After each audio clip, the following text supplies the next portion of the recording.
Bienvenue, aujourd'hui on plonge dans un classique des maths, Pythagore. Son théorème, tout le monde connaît, enfin, de nom au moins. Mais bon, la différence avec sa réciproque, c'est pas toujours si évident, hein. Non, c'est vrai. C'est souvent source de confusion. Alors, pour y voir plus clair, on va s'appuyer sur des explications vidéo très bien faites, celles de Monsieur Valdès. Ah oui, elles sont très pédagogiques. L'idée, c'est vraiment de démystifier ces deux outils. Comprendre quand utiliser l'un, quand utiliser l'autre, et surtout pourquoi ce fameux triangle rectangle est si important dans l'histoire. Exactement, c'est la condition clé. Bon, alors, commençons par le théorème lui-même, le théorème direct de Pythagore. La condition sine qua non, on l'a dit. C'est qu'il faut absolument un triangle rectangle. Pas d'angle droit, pas de théorème de Pythagore, point. Voilà. Et ce théorème, qu'est-ce qu'il dit exactement? Eh bien, il dit que dans ce cas précis, et seulement dans ce cas, le carré de la longueur de l'hypoténuse, L'hypoténuse, c'est bien le côté le plus long, celui en face de l'angle droit? c'est ça. Donc, le carré de cette longueur est égal à la somme des carrés des longueurs des deux autres côtés, ceux qui forment l'angle droit. Ok, donc si on a un triangle ABC et qu'il est rectangle en A, ça nous donne cette formule célèbre AB au carré plus AC au carré égale BC au carré. Tout à fait. Et attention, le piège classique, c'est d'oublier les carrés. Ah oui? Ce n'est surtout pas AB plus AC égale BC. Ça ne marche pas du tout. Non, non. C'est vraiment AB au carré plus AC au carré égale BC au carré. Ce carré, il est fondamental. Prenons l'exemple des sources pour que ce soit concret.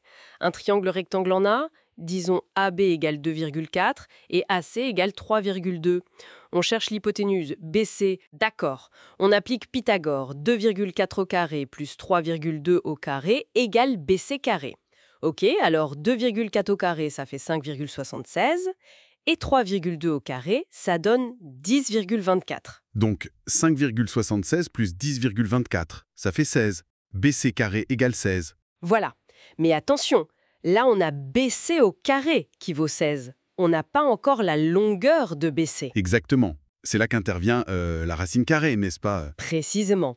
Pour trouver BC, on prend la racine carrée de 16. Et la racine carrée de 16, c'est 4. Donc BC égale 4. Si c'était des centimètres, l'hypoténuse ferait 4 centimètres.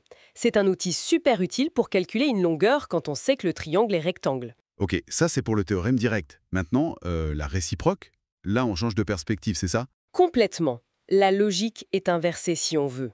La réciproque, elle, ne sert pas à calculer une longueur. Son but, c'est de prouver qu'un triangle est rectangle. Ah, d'accord. Donc on a un triangle, on connaît ses trois côtés, mais on ne sait pas s'il a un angle droit. C'est exactement ça le scénario. La question devient, est-ce que ce triangle est rectangle? Oui ou non? Et comment on fait alors? Alors, l'énoncé de la réciproque dit, si dans un triangle, le carré de la longueur du côté le plus long est égal à la somme des carrés des longueurs des deux autres côtés, voyons l'exemple de RST. RS égale 3,3, ST égale 5,6 et RT égale 6,5. Le plus long, c'est RT, 6,5. OK.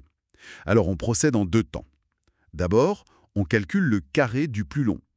RT carré égale 6,5 au carré. Ça fait 42,25. On met ce nombre de côté. D'accord, 42,25. Ensuite, on calcule la somme des carrés des deux autres côtés. RS carré plus ST carré. Donc 3,3 au carré plus 5,6 au carré. Alors, 3,3 au carré, c'est 10,89 et 5,6 au carré, c'est 31,36. On additionne les deux. 10,89 plus 31,36, ça fait aussi 42,25. Ah! C'est le même nombre. RT carré d'un côté et RS carré plus ST carré de l'autre, on trouve 42,25 dans les deux cas. Voilà, l'égalité est vérifiée. RT carré égale RS carré plus ST carré.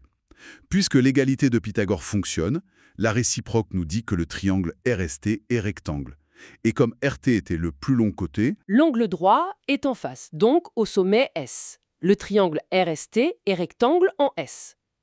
Donc, si je résume, pour être bien sûr, le théorème direct, je sais que le triangle est rectangle et je l'utilise pour calculer une longueur manquante. C'est ça? C'est une conséquence de l'angle droit. Et la réciproque, j'ai les 3 longueurs et je l'utilise pour vérifier, pour prouver si le triangle est rectangle ou pas. Exactement. C'est un outil de démonstration. 2 outils liés, mais pour des usages bien distincts. C'est vraiment ça qu'il faut retenir. Parfaitement clair. Le théorème calcule, la réciproque prouve. Voilà l'essentiel qu'on peut tirer des sources de M. Valdès. Mhm. Et d'ailleurs, ça soulève une question intéressante pour la suite peut-être. Ah oui. Laquelle? Qu'est-ce qui se passe si, quand on fait la vérification pour la réciproque, ça ne tombe pas juste? Si le carré du plus grand côté n'est pas égal à la somme des carrés des 2 autres? Ah, bonne question. On peut conclure quelque chose quand même. Oui. On peut savoir si l'angle opposé au plus grand côté est plus petit qu'un angle droit, aigu, ou plus grand, obtus. Ça ouvre la porte à d'autres théorèmes, comme Al-Kashi en fait. Intéressant. Mais bon, ça ce sera peut-être pour une autre exploration. Voilà, une piste à creuser.